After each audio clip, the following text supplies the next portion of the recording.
बैसाख के महीने की किसी भी सोमवार के दिन व्यापार करके देख लिया और घाटा ही घाटा हो रहा है। इसमें मुझे तरक्की नहीं मिल रही है, इसमें मुझे उन्नति नहीं मिल रही है, या कर्जा बढ़ रहा है, घट नहीं रहा और बहुत कर्जा बढ़ रहा है, तब एक प्रयोग जरूर करिएगा। तब बन सके एक धतूरा भगवान शंकर के शिवलिंग के ऊपर रख दीजिए। जब तुम्हें लगे कि मैंने 2-3 व्यापार बदल कर देख लिए, चल नहीं रहे या कर्जा बढ़ रहा है, घट नहीं रहा, तब एक धतूरा भगवान शंकर के ऊपर रख दीजिए। धतूरा रखने का एक नियम होता है। धतूरे की जो डंडी होती है, देखिए छोटी सी डंडी होती है धतूरे में, वो डंडी धतूरे की आप जहां बैठे हो उससे विपरीत होना चाहिए। धतूरे की डंडी आप इधर बैठे हो तो धतूरे की डंडी उधर।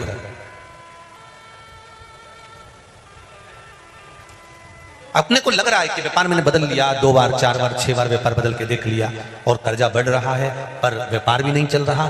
फैक्ट्री डाली वो भी बंद हो गई, दुकान डाली वो भी बंद हो गई, कुछ काम करा वो भी बंद हो गया।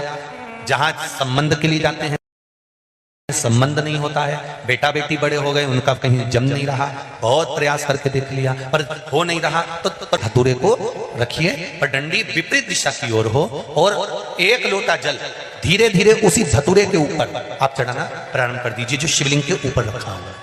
महाराज हाटकेश्वर महादेव का नाम लेके, कौन से महादेव, जम के बोलो जरा, हाटकेश्वर महादेव का नाम लेकर जो जल समर्पित करा जाता है और उस जल को समर्पित करने के बाद उसी धतूरे को वापस घर में ले आया जाता है, वापस लिया।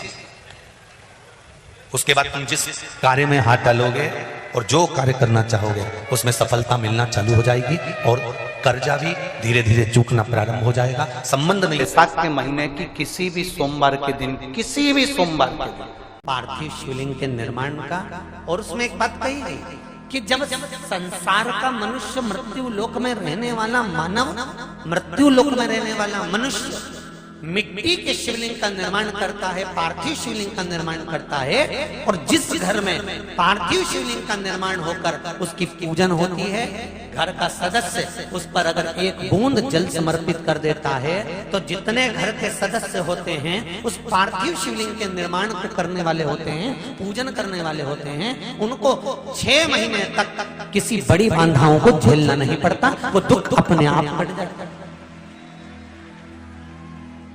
पार्थिव शिवलिंग का निर्माण बैसाख महीने। मेरी जीजियों, 2 चीजें बड़ा स्मरण में रखिएगा। एक, बैसाख महीने में मट्टी के पात्र का जल, अभी क्या चल रहा है, फागुन, अभी क्या चल रहा है, फागुन। जब बैसाख का महीना आए ना,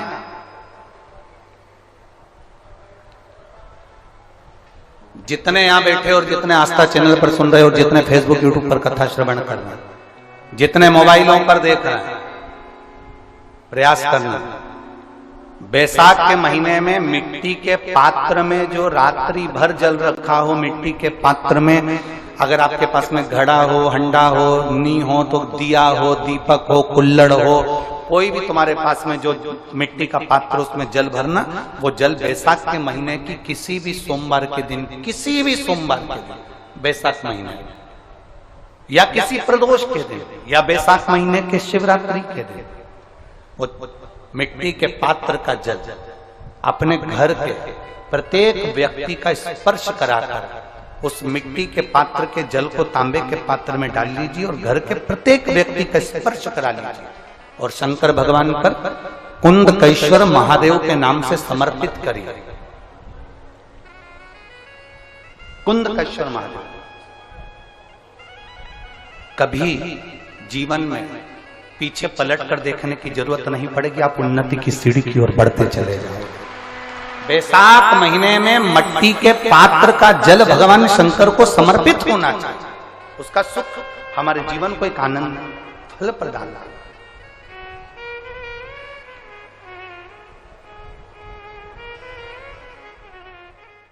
बैसाख के महीने में तो आपको अगर शरीर में कहीं पथरी भी आ गई है ना, कहीं नेत्रों में अगर ज्योति कमजोर पड़ रही है, जाले पड़ने लगे, चश्मा बढ़ने लगा, रात को आंखों में जलन होने लगी, रात को नींद नहीं आ रही है, तो बैसाख के महीने में जो दुर्वा होती है, इस दुर्वा को तोड़ लाओ। जहाँ पर अशुक सुंदरी का स्थान होता है, जहाँ पर अशुक सुंदरी का जो स्थान होता है, उस अशुक सुंदरी के स्थान पर उस दुर्वा को रख दो। और कुंदकेश्वर महादेव का नाम है। कौन से महादेव का नाम लेना है? कुंदकेश्वर। उस दुर्वा को उठा कर लिया। बैसाख के महीने में कोई भी तिथि, कोई भी दिन, कोई भी वार आप बैसाख के महीने में कर सकते हो। उस दुर्वा को लेकर आओ, लगभग 20-25 दुर्वा लेना, उसको लेकर आइए।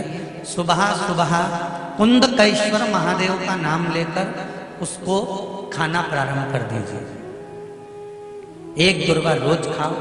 जो पथरी है या नेत्रों में तकलीफ है या कोई ना कोई रात्रि को नींद नहीं आना, बेचैनी हो जाना, घबराहट होना, धीरे धीरे धीरे धीरे 20 दिन की वो दुर्वा है, 20 दुर्वा एक एक दिन खाना चालू करो। 4 या 5 दिन लगेंगे, अपने आप आपको कोई गोली खाने की जरूरत नहीं पड़ेगी, नींद अपने आप आना प्रारंभ हो जाएगी और बेचैनी। अशुक सुंदरी वाली जगह पर दुर्वा समर्पित कर कर कुंदकेश्वर महादेव का नाम लेकर, कौन से महादेव? कुंदकेश्वर महादेव का नाम। शिव सुख क्या है? तो क्या कहा महाराज जी? भगवान शिव कहते हैं, अरे पार्वती, 1000 अश्वमेध यज्ञ में अग्नि कुंड के अंदर पूर्ण आहुति पर जो गोला समर्पित किया जाता है और एक बेल, एक बीला बैसाख महीने में जो मुझे समर्पित कर देता है, उसको 1000 अश्वमेध यज्ञ का पुण्य फल प्राप्त हो जाता है। मात्र एक बेल।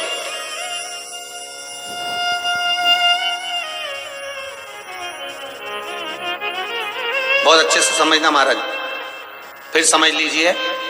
केवल सारे शिवलिंग में एक नर्मदेश्वर महादेव ऐसे होते हैं जिन पर कुछ भी चढ़ाओगे तुम खा सकते हो। भगवान को अगर भोग लगाया तो तुमने खा लिया।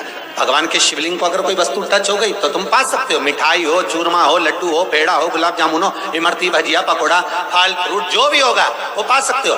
पर नर्मदेश्वर शिवलिंग को छोड़कर शिव महापुराण के अंतर्गत विद्धेश्वर संहिता में लिखा हुआ है कि बाकी के जितने शिवलिंग होंगे उसको अगर कोई वस्तु टच हो गई तो वो खाने के लायक नहीं रहती, वो सांसारिक मनुष्य नहीं खा सकता।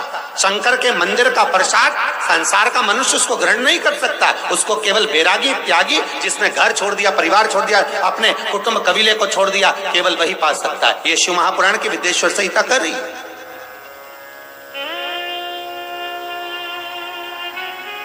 पर शंकर कह रहे, मां उमा से, मां पार्वती से, मेरा महेश कह रहा है, मेरा बाबा भोलेनाथ, मेरा बाबा विश्वनाथ, मेरा त्रिकालदर्शी, कैलाशी, अविनाशी कह रहा है कि हे पार्वती,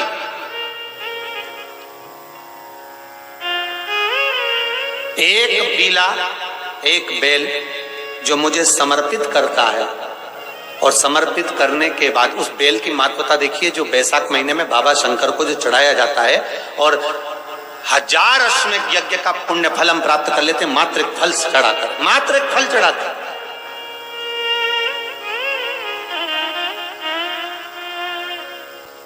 जैसे इससे पहले जो एकादशी कही, जिसको त्रिविधि एकादशी भी कहते हैं, पद्म पुराण में लिखा है और विष्णु पुराण में, एकादशी के दिन द्वादशी भी पड़ जाए, एकादशी के दिन त्रयोदशी भी पड़ जाए, मतलब एकादशी, द्वादशी और त्रयोदशी तीनों तिथियां एक साथ पड़ जाए और उस दिन एकादशी का व्रत जो रख लेता है उसको 1000 एकादशी का पुण्य फल प्राप्त हो जाता है। फिर वो जिंदगी में एकादशी करे चाहे ना करे। और फिर ध्यान देना, कोई मर रहा है, कोई तड़प रहा है और आपने तो अपने जीवन में एक ही एकादशी करी और वो कौन सी? त्रिविधि। और मान लो कोई मर रहा है तो आप उसमें से अपनी एकादशी में से आप 5 एकादशी दे सकते, भले आपने एक करी हो, क्योंकि आपने 1000 कर लिए एक साथ, उसका पुण्य आप किसी को प्रदान कर सकते। आप किसी को दे सकते।